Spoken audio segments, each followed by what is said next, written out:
చందు డబ్బుల కోసం తిరిగి తిరిగి తనైతే డబ్బులు ఎక్కడ దొరకక ఆఖరికి శ్రీవల్లి దగ్గరకు వస్తాడు. శ్రీవల్లి దగ్గరకు వచ్చి ఇలా అనుకుంటూ ఉంటాడు, ఈ అమ్మాయికి డబ్బులు సెట్ అవ్వలేదని చెప్తే ఏమనుకుంటుందో ఏంటో అని చెప్పి తనైతే అలా శ్రీవల్లి దగ్గరకు వెళ్తూ ఉంటాడు. వెళ్తూ ఉండగా ఇంతలో అక్కడ ఉన్న శ్రీవల్లి అయితే చందు ఎప్పుడు వస్తాడా అని చెప్పి ఎదురు చూస్తూ ఉంటుంది.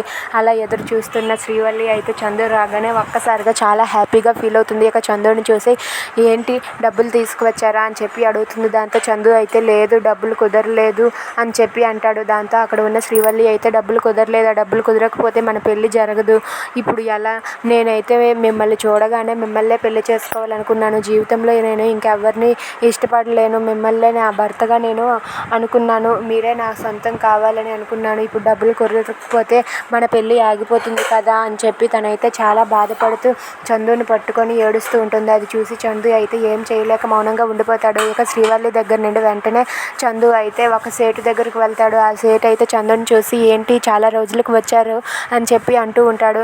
సరేలేండి, నాకు వడ్డీకి 10 లక్షలు డబ్బు కావాలని చెప్పి చందు అంటాడు. దాంతో అక్కడ ఉన్న సేటు అయితే దందేం పర్వాలేదు ఇస్తాను, కానీ ఒకసారి ఒక మాట మీ నాన్నగారు ఒక మాట మాట్లాడితే ఇస్తానని చెప్పి అంటాడు. అది విని చందు షాక్ అవుతాడు. Please subscribe.